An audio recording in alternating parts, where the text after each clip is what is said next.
Hello food lovers, welcome to our channel. నేను మీ రాణి ఎరంశెట్టి.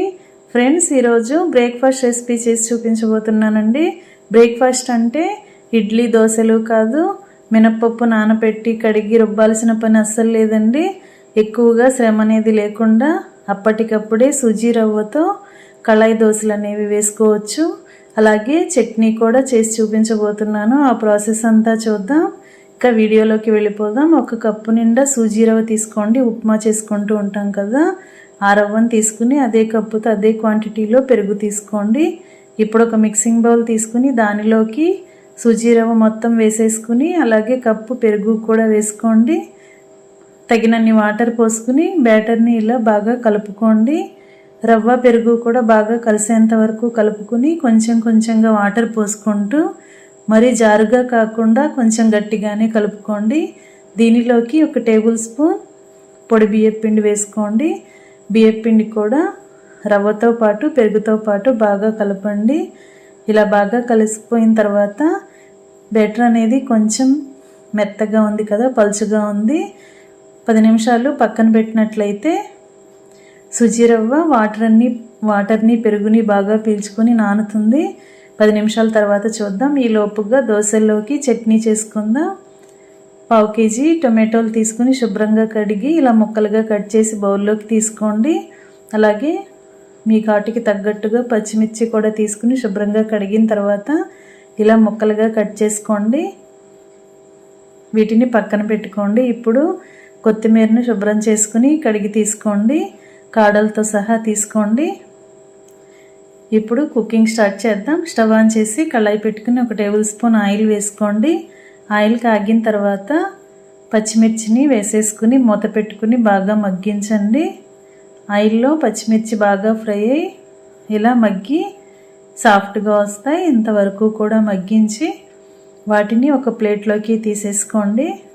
వెడల్పుగా ఉన్న ప్లేట్లోకి తీసుకున్నట్లయితే పచ్చిమిర్చి అనేవి త్వరగా చల్లారుతాయి. చల్లారిన తర్వాత చూద్దాం. ఇప్పుడు అదే ప్యాన్లోకి వేరొక టేబుల్ స్పూన్ ఆయిల్ వేసుకుని ముక్కలుగా కట్ చేసుకున్న టొమాటోలన్నీ కూడా అలా వేసుకోండి. ఒక టేబుల్ స్పూన్ గల్లుప్పు వేసుకుని 2 చింతపండు రెబ్బలు కూడా తీసుకుని వేసుకోండి. ఇప్పుడు కొత్తిమీర అండి, కాడలతో సహా వేసేసుకోండి. కొంచెం కొత్తిమీరను పక్కన పెట్టుకుని కొంచెం కొత్తిమీర అంతా కూడా అలా టొమాటోలో వేసుకుని బాగా మగ్గించండి. వీటిని మూత పెట్టి మగ్గించినట్లయితే టొమాటో అంతా బాగా సాఫ్ట్గా వస్తుంది. టొమాటోలో నుంచి వాటర్ అనేవి బాగా రిలీజ్ అయ్యి ఇలా ముద్దలాగా ఎగిరి దగ్గర పడేంత వరకు మగ్గించండి. ఇలా ఉడికించినట్లయితే టొమాటోలోంచి వాటర్ అనేవి బాగా రిలీజ్ అయ్యి చిక్కబడుతుంది. సాల్ట్ వేసాం కదా, బాగా మగ్గుతాయి. బాగా మగ్గిన తర్వాత స్టవ్ ఆఫ్ చేసుకోండి. ఇప్పుడు ముందుగా మనం ఆయిల్లో ఫ్రై చేసుకున్న పచ్చిమిర్చిని చల్లారిన తర్వాత మిక్సీ జార్లోకి వేసుకోండి. ఇప్పుడు 1/2 టీ స్పూన్ జీలకర్ర వేసుకుని టేస్ట్కి సరిపడా సాల్ట్ వేసుకోండి. 2-3 వెల్లుల్లి రెబ్బలు కూడా వేసుకుని దీనిని వాటర్ అనేవి ఏమీ యాడ్ చేయకుండా బరకగానే గ్రైండ్ చేయండి. ఇలా గ్రైండ్ అయిన తర్వాత టొమాటో ముక్కలు కూడా బాగా మగ్గి చల్లారాయి కదా, వాటిని కూడా అలా మిక్సీ జార్లోకి వేసుకుని మూత పెట్టుకుని బాగా గ్రైండ్ చేయండి. ఇలా బాగా గ్రైండ్ అయిన తర్వాత పోపు వేసుకుందాం. స్టవ్ ఆన్ చేసుకుని కళాయి పెట్టుకుని 2 టేబుల్ స్పూన్ల ఆయిల్ పోసుకోండి. ఆయిల్ కాగిన తర్వాత పచ్చిశనగపప్పు, మినప్పప్పు, ఆవాలు, జీలకర్ర, అలాగే ఎండుమిర్చి ముక్కలు, దంచిన వెల్లుల్లి రెబ్బలు కూడా వేసుకుని కొన్ని కరివేపాకులు కూడా వేసుకోండి. ఇవి కూడా బాగా చిటపటలాడిన తర్వాత పోపు అంతా కూడా బాగా ఫ్రై అయిన తర్వాత ఒక 1/2 టీ స్పూన్ ఇంగువ కూడా వేసుకుని బాగా కలుపుకొని స్టవ్ ఆఫ్ చేసుకోండి. ఇప్పుడు పోపు అంతా బాగా ఫ్రై అయిన తర్వాత ముందుగా గ్రైండ్ చేసి పెట్టుకున్న చట్నీ అంతా కూడా అలా పోపులో కలిపేసుకోండి. ఇప్పుడు చట్నీని టేస్ట్ చూడండి. సాల్ట్ కానీ మీ టేస్ట్కి తగ్గట్టుగా లేకపోతే చాలకపోతే యాడ్ చేసుకోండి. ఇంకా చట్నీ కూడా రెడీ అయిపోయిందండి. ఈ చట్నీ అనేది దోశలకు, ఇడ్లీకి చాలా చాలా బాగుంటుంది. దోశలకి కాదండి, బ్రేక్ఫాస్ట్ కన్నా రైస్కి ఇంకా చాలా బాగుంటుంది. ఖచ్చితంగా మీరు కూడా ఇలా చేసి చూడండి. ఇప్పుడు ముందుగా నానబెట్టుకున్న రవ్వని చూద్దాం. దానిలోకి సన్నగా తరిగిన ఉల్లిపాయ ముక్కలు, పచ్చిమిర్చి ముక్కలు, క్యారెట్ తురుము, సొరకాయ తురుము, కరివేపాకు, కొత్తిమీర తీసుకోండి. అలాగే కొన్ని క్యాప్సికమ్ ముక్కలు కూడా తీసుకోండి. క్యాప్సికమ్ కూడా ఉంటే వేసుకోండి, టేస్ట్ అనేది బాగుంటుంది.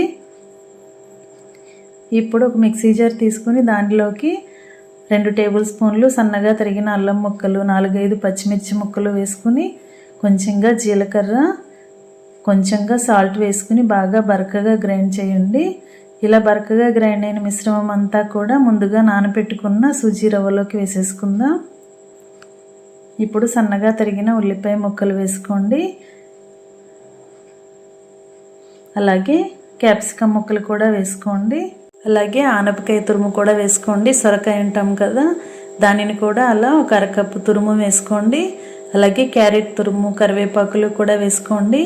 ఈ సొరకాయ అనేది, క్యారెట్ అనేది హెల్త్కి చాలా మంచిదండి. చిన్నపిల్లలకి ఇలా దోశల్లో వేసి పెట్టామంటే వారికి తెలియకుండా తినిపించవచ్చు. అలాగే టేస్ట్కి సరిపడా సాల్ట్ వేసుకుని ఒక 1/2 టీ స్పూన్ వంట సోడా కూడా వేసుకోండి. అలాగే అల్లం పచ్చిమిర్చి గ్రైండ్ చేసుకున్న మిక్సీ జార్లో కొన్ని వాటర్ పోసుకుని అవి కూడా అలా పిండిలో వేసేసుకోండి. ఇప్పుడు మనం వేసిన ఇంగ్రీడియంట్స్ అన్నీ కూడా పిండిలో సుజీ రవ్వలో బాగా కలిసేంత వరకు కలుపుకుని అవసరానికి తగ్గట్టుగా వాటర్ యాడ్ చేసుకోండి. బ్యాటర్ అనేది మరీ జారుగా లేకుండా మరీ గట్టిగా లేకుండా ఇలా మీడియంగా కలుపుకోండి. ఇలా నేను వీడియోలో చూపించిన విధంగా కలపండి. పిండిని ఒకసారి టేస్ట్ చూసుకోండి. సాల్ట్ కానీ చాలకపోతే యాడ్ చేసుకోండి. ఇప్పుడు స్టవ్ ఆన్ చేసి కళాయి పెట్టుకుని 1 టేబుల్ స్పూన్ ఆయిల్ పోసుకోండి. ఆయిల్ కాగిన తర్వాత మనం ముందుగా రెడీ చేసి పెట్టుకున్న బ్యాటర్ని ఒకసారి బాగా గరిటెతో కలపండి. ఇప్పుడు 1 టేబుల్ స్పూన్ తెల్ల నువ్వులు వేసుకోండి. దోశకి టేస్ట్ అనేది చాలా చాలా బాగుంటుంది. తర్వాత పిండిని గరిటెతో తీసుకొని అలా కొంచెం మందంగానే దోశలాగా వేసుకోండి. మరీ పలుచగా కాకుండా కొంచెం మందంగా వేసుకున్నట్లయితేనే ఈ దోశకి టేస్ట్ అనేది చాలా తెలుస్తుందండి. మనం వెజిటబుల్స్ అన్నీ వేసాం కదా, ఇలా మందంగా ఉన్న దోశను తింటేనే ఆ టేస్ట్ అనేది బాగా తెలుస్తుంది. అలాగే 1 టేబుల్ స్పూన్ ఆయిల్ కూడా వేసుకుని దోశ పైన కూడా 1 టేబుల్ స్పూన్ తెల్ల నువ్వులు కూడా వేసుకోండి. మూత పెట్టుకుని ఫ్లేమ్ సిమ్లో పెట్టుకుని మాత్రమే ఉడికించండి. బాగా ఉడికిన తర్వాత పైకి టర్న్ చేసుకుని 2 వైపులా కూడా క్రిస్పీగా ఫ్రై చేసుకోండి. ఇలా ఎర్రగా దోశ కాలిన తర్వాత కళాయిలో నుంచి తీసేసుకుని ప్లేట్లో పెట్టుకోండి. ఇదే విధంగా మిగిలిన పిండిని కూడా సేమ్ ఇదే ప్రాసెస్తో కళాయిలో వేసుకుని 1 టేబుల్ స్పూన్ ఆయిల్ వేసుకుని 1 టేబుల్ స్పూన్ తెల్ల నువ్వులు వేసుకుని పిండిని సరిపడా వేసుకుని ఇలా మరీ ఎక్కువగా పలుచగా స్ప్రెడ్ చేయకుండా కొంచెం మందంగానే లావుగా వచ్చేట్లే వేసుకోండి.